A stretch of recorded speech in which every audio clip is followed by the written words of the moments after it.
وہ زمین پر بیٹھی ہوئی تھی، چہرے پر جا بجا نشان موجود تھے اس کے وحشت کے دانتوں اور زخمی نیل کی صورت میں۔ وہ رو کر اپنا غم تو ہلکا نہ کر پائی تھی، بس ہمت ختم ہو گئی تھی اور رونے کی، اس لیے خاموش بیٹھی تھی۔ سلطان دھیرے سے اس کے پاس زمین پر بیٹھا، اس کے چہرے پہ دھیرے سے ہاتھ رکھا تھا۔ اس نے اپنا منہ دوسری طرف کر لیا۔ اس کی اس حرکت پر وہ سخت بدمزہ ہوا اور اس کا ہاتھ پکڑ کر اپنے ہاتھ کی گرفت میں لے لیا۔ وہ ہاتھ چھڑانے کی کوشش میں ہلکان ہو رہی تھی۔ وہ پوچھ بیٹھا، کیا ہوا؟ بہت درد ہو رہا ہے نا تمہیں؟ اس کی بات سن کر مانو نے نہ چاہتے ہوئے بھی اسپات میں سر ہلایا۔ وہ کہنے لگا، اچھا مجھے بھی درد ہوا تھا جب تم نے مجھے دھوکہ دیا تھا۔ کاش تم ایسا نہ کرتی، ورنہ مجھے محبت ہو گئی تھی تم سے۔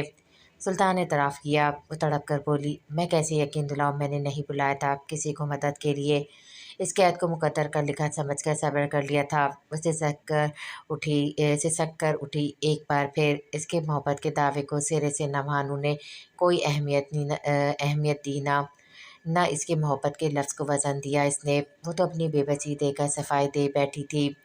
تم اپنی اہمیت کھو چکی ہو سلطان کی نظر میں، سمجھی؟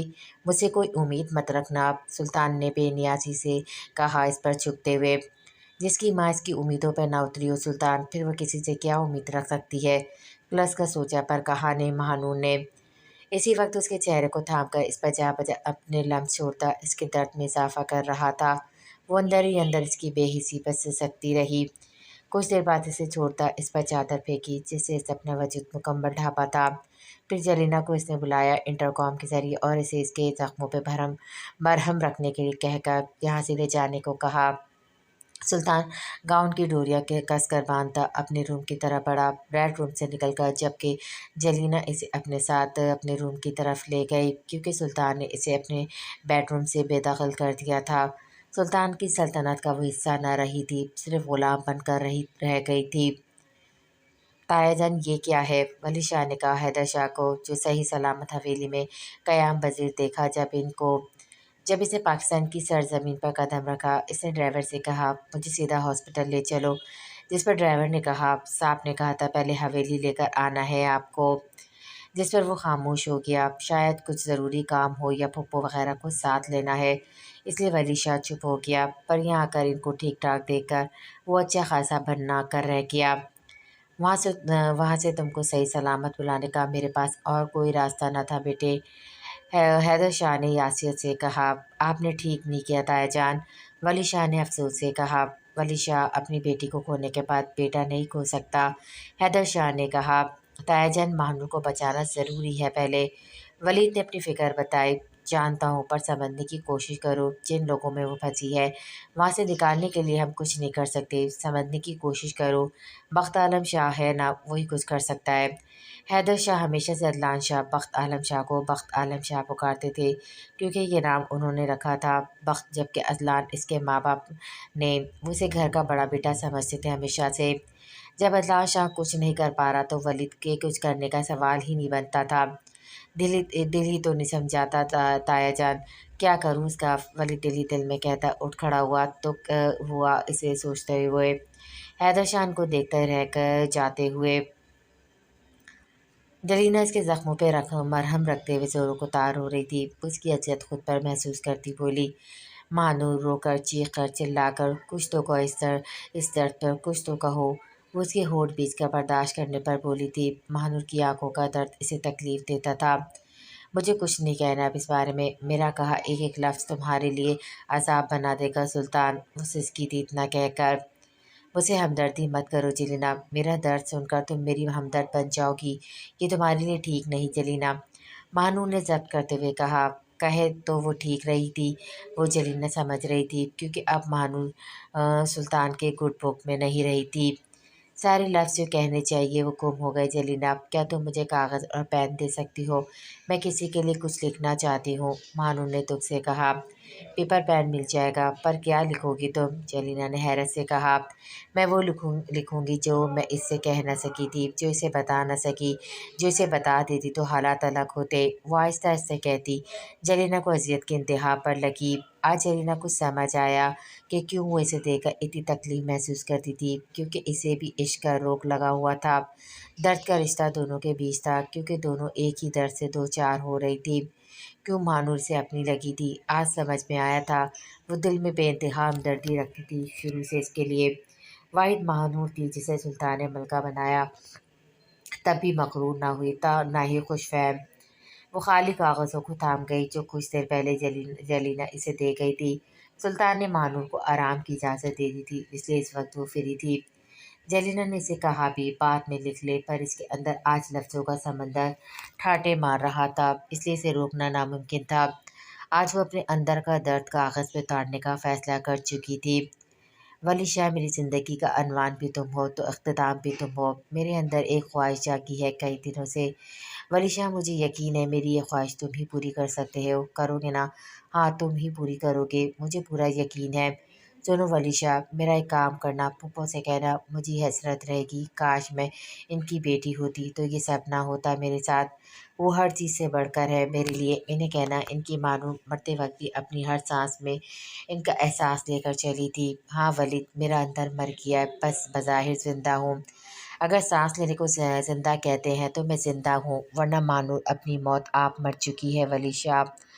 ولی شاہ، میری کہانی تم لکھنا، لکھو گے نا؟ جب لکھنا شروع کرو تو عنوان بد نصیب دینا، یہ ضرور لکھنا اتنی بد نصیب تھی وہ جسے کبھی محبت راز نہ آئی، جو محبتیں ملی وہ ان کی بے قدری کر کے، جس کی سزا کے طور پر اس کی ماں نے محبت کا جھانسا دے کر اسے برباد کر دیا، کہیں کا نہیں چھوڑا تھا اسے۔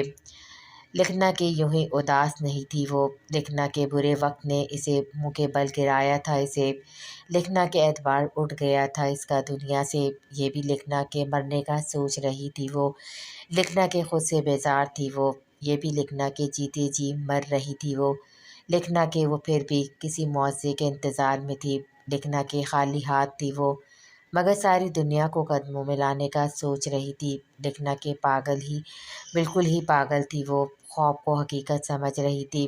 آخر میں لکھنا کہ وہ ایک بد نصیب لڑکی تھی۔ تم ضرور لکھنا میری بد نصیبی کی داستان، وہاں سے لکھنا شروع کرنا جہاں سے میری پہلی ملاقات ہوئی تھی۔ پہلی ملاقات ہوئی تھی میری ماں سے، میری پہلی ملاقات ان سے یونی میں ہوئی تھی۔ وہ آئی تھی ہمارے فنکشن میں، کیونکہ ہمارے فیسٹیول ویک میں سیلیبریٹیز آتے ہیں، وہاں واپسی پہ میں خود بڑی ان کی طرف، جانتے ہو کیوں؟ یہ پوچھنے کہ وہ مجھے کیوں چھوڑ کر گئیں حویلی میں اس باپ کے پاس جس کو مجھ سے محبت نہیں تھی، جن کو میری ہر بات میں اعتراض رہتا تھا، بلکہ شاید ان کو میرے دنیا میں ہونے پر ہی اعتراض تھا۔ پہلے میں نے بہت کوشش کی کہ بابا کے حساب سے خود کو ڈھال لوں، وہی کروں جو بابا کو پسند ہو، پھر ایک وقت آیا مجھے ایسا لگا کہ مجھے سمجھ آ گیا کہ میں کتنا بھی خود کو بدل لوں وہ کبھی مجھے پسند نہیں کریں گے، اور مجھے یہ سمجھ میں آ گیا تو پھر ایک وقت آیا کہ میں نے یہ سوچنا ہی چھوڑ دیا کہ بابا کو کیا پسند ہے کیا ناپسند ہے، پھر میں نے وہی کیا جو میرا دل چاہتا تھا، پھر وہ غصہ ہو کچھ بھی ہو تو مجھے کچھ فرق نہیں پڑتا تھا۔ پھپھو کی محبت میرے لیے سب کچھ نہ تھی، کیونکہ وہ محبت تو ضرور دیتی تھی، تحفظ نہ تھا اس میں، جو ایک لڑکی کو باپ بھائی یا شوہر سے ملتا ہے۔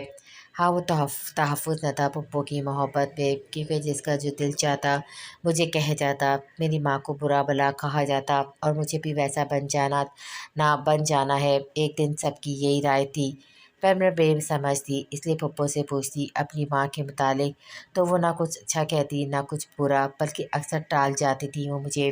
سچ میں انہوں نے کبھی مجھے اپنی ماں کے خلاف نہیں کیا، کاش وہ کر دیتی تو میں خلاف ہو بھی جاتی، اور اچھا ہوتا کہ میں اپنی ماں کے خلاف ہوتی تو یوں میں پہچان کر بھی ان سے کبھی نہ ملتی، کاش میں ان سے نہ ملتی۔ پھر جانتے انہوں نے مجھے بتایا کہ کس طرح پھپھو نے میرے ماں باپ میں ہمیشہ ایک عداوتیں بڑھائی رکھی تھی، یہ سب ان کا پھیلایا فساد تھا کہ میرے ماں باپ کو الگ ہونا پڑا۔ میں حیران ہوتی رہی ان کی باتیں سن کر، میں ان کو کچھ نہ کہہ سکی، پر پتہ نہیں کیوں میں پھپھو سے مکمل بدظن بھی نہ ہو سکی، وہ بھابھی نند جیسی بھی ہو آپس میں، پر میری پھپھو میرے لیے ہمیشہ اچھی رہی تھی۔ میں چھپ کر ان سے ملتی رہی اور مجھے سب سے بدظن کرتی گئی، سمجھ نہیں آتا جب برباد کرنے والی ماں ہو تو پھر کیسے عقل شعور کام کرے گی کسی کی۔ میرا دماغ مفلوج کر دیا انہوں نے۔ ولید، حویلی میں میرے پاس 2 رشتے تھے جو انمول تھے میرے لیے، ایک پھپھو، دوسرا تم بزنس کے سلسلے میں دور رہتے تھے، بغیر تمہارے کہے مجھے یقین تھا تم میرے ہو، سب چھوڑ دیں، پر تم نہیں چھوڑو گے مجھے۔ اندھا اعتماد تھا مجھے، کیونکہ تم نے بغیر کہے مجھے سپورٹ کیا، تبھی بابا نے مجھے پڑھنے دیا، ورنہ بابا تو مجھے 7 پردوں میں قید کر کے رکھنا چاہتے تھے۔ کاش اس آخری کال کے وقت تم نہ کہتے کہ تم میں اور ماں میں کسی ایک کو چن لو۔ یقین کرو میرے دل نے تمہیں چنا تھا، تم میرا عشق تھے، سب سے عزیز تھے۔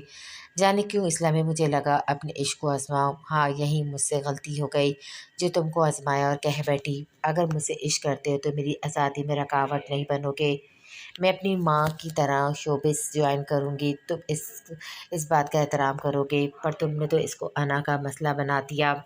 کاش اتنا بڑا فیصلہ فون کی بجائے روبرو کرتے ایک دوسرے کے سامنے، تو حالات یوں بے رحم رخ اختیار نہ کرتے۔ کاش کاش کتنے کاش ہیں، کیا بتاؤں۔ تم اگلے دن واپس آ گئے زرمینہ کو لے کے، میری بہن کو لے کر، میرے روبرو میرے مقام پر۔ سوچو کیا بیتی ہوگی مجھ پر، کیا کرتی بولو۔ تمہارے عشق سے دستبار ہونا پڑا ولی شاہ، تمہاری آنکھیں چیخ کر روک رہی تھی، پر میں نہیں رکی۔ جانتے ہو کیوں؟ کیونکہ تم اور میں بے اختیار ہو جاتے، رشتوں کا تقدس پامال کر دیتے، پھر تو میرا جانا اور ضروری ہو گیا تھا۔ کاش تم زرمینے سے شادی نہ کرتے، تو میں اپنی ہر مشکل میں تم کو آواز دیتی، تو میرا مان تو رہتا، پر سارے مان ٹوٹ گئے، میرے وجود کو زخمی اور ریزہ ریزہ کر گئے۔ اتنی کمزور اور بزدل نہ تھی جتنی بنتی چلی گئی، برائی کے دلدل میں اترتی چلی گئی۔ ہاں میری کم ہمتی نے مجھے برباد کیا، یہ ضرور لکھنا ولی شاہ، 7 ملک نے مجھے کس طرح برباد کیا جانتے ہو۔ وہ لکھتی چلی گئی سب کچھ، کتنے کاش رہ گئے تھے میری زندگی میں، کیا بتاؤں ولید، صرف کاش ہی رہ گئے تھے میری زندگی میں۔ کاش 7 ملک کی بلیک میلنگ میں نہ آتی، کاش ماں کی بات نہ مانتی تو کتنا اچھا ہوتا، اس دلدل میں پڑھ کر سلطان تک نہ پہنچتی۔ کاش کہا تھا نہ، صرف کاش رہ جائیں گے مجھ بد نصیب کی زندگی میں۔ سلطان کے بارے میں لکھتے اس کا دل خون کے آنسو رو رہا تھا، پر جانے کیا تھا کہ وہ لکھتی چلی گئی۔ سب سے اذیت ناک جانتے ہو کیا ہے؟ فردین بٹ یا ارمان ملک، کیا حقیقت تھی اس کی پتہ نہیں، پر اس کی آنکھوں میں بسا وہ محبت کا احساس مجھے حیران کر گیا۔ جانتے ہو ولید، تم نے مجھے اور میرے عشق کو خود پر ممنوع کیا جب میں نے اس شوبز میں قدم رکھا، پر جانتے ہو وہ عجیب شخص تھا جو ارمان ملک بن کر یونہی میں ملا تھا، تب بھی محبت کا ٹھاٹھے مارتا سمندر وہ اپنے اندر رکھتا تھا، جب فردین بٹ بن کے ملا تب بھی وہی عالم تھا اس کی محبت کا جو مجھے چونکنے پر مجبور کرتا۔ فلم کی شوٹنگ دوران مجھے حیرت ہوتی کیسا آدمی ہے جو سب سمجھ کر بھی میرے لیے اپنے اندر اتنی محبت کیوں رکھتا ہے۔ وہ تو جانتا تھا میں 7 ملک کی کمپنی کے تھرو آئی ہوں، اور یہ تو شوبز سے منسلک بہت سے لوگ جانتے تھے کہ 7 ملک ہیروئنس کے ساتھ کیا کرتا ہے، کیسے رکھتا ہے ان کو۔ ہاں وہ بھی جانتا تھا سب، پھر بھی اس کی محبت میں کوئی فرق نہیں آیا تھا۔ عجیب شخص تھا، عجیب محبت کا انداز تھا، کبھی اس کی آنکھوں میں اپنے لیے نفرت نہیں دیکھی، نہ کراہیت دیکھی میں نے۔ جانے کیوں اس کی آنکھوں کی جوت مجھے بے چین کرنے لگی۔ میں نے اسے بدتمیزی کی جان بوجھ کر خود سے بدظن کرنے کے لیے، کیونکہ میں عزت اور محبت کسی شریف آدمی کی ڈیزرو نہیں کرتی، جانتی ہوں۔ پھر سلطان کی قید سے اس نے مجھے آزاد کیا اپنی جان مشکل میں ڈال کر، یہ اس نے بہت غلط کیا، یہ اسے نہیں کرنا چاہیے تھا، پر وہ کر گزرا۔ میں نہیں جانتی اس کی اصل پہچان کیا ہے، وہ ارمان ملک تھا یا فردین بٹ، پر آنکھوں میں بستی محبت اب بھی وہی تھی جس میں کوئی فرق نہیں آیا تھا۔ ہاں وہ الگ تھا، سب سے الگ تھا ولی شاہ۔ سلطان نے بہت غلط کیا، اسے میرے ہاتھوں مار دیا میرے سامنے، میری آخری امید وہ عشق کا آخری دیا بجھا دیا سلطان نے۔ زندگی میں اس سے بڑی اذیت کیا ہوگی ولید، بتاؤ، عشق کا قتل ہو گیا میرے ہاتھوں۔ جانتے ہو سلطان کہتا ہے وہ بھی اپنے اندر میرے لیے محبت محسوس کرتا تھا، پر میرے اوپر اعتبار نہیں کرتا، میرا یقین نہیں کرتا، مجھ پر تشدد کر کے سکون محسوس کرتا ہے، اور کہتا ہے کبھی محبت بھی کرتا تھا پر اب شدید نفرت کرتا ہے۔ اس کی ڈکشنری میں وہ بے وفائی کی معافی نہیں۔ ولید کوئی اسے جا کر بتائے کہ وہ محبت بھی نہیں کرتا، بلکہ محبت کے میم کو بھی چھو کر نہیں گزرا اس کا وجود۔ وہ گھٹیا انسان صرف خود سے محبت کرتا، انتہا کا خود غرض انسان ہے۔ وہ کسی کی نفرت کے لائق ہو سکتا ہے پر محبت کے لائق کبھی نہیں ہو سکتا۔ آخر میں بس اتنا لکھنا، مانور وہیں مر گئی تھی جہاں فردین بٹ کو مارا تھا اس نے، اسی کے ہاتھوں۔ وہ انمول شخص یوں مارے جانے کے قابل نہ تھا ولید، اس کی آنکھوں کا سکون جو میرے ہاتھوں سے گولی کھاتے وقت اب تم سوچ بھی سکتے، عجیب دیوانگی تھی ان آنکھوں میں۔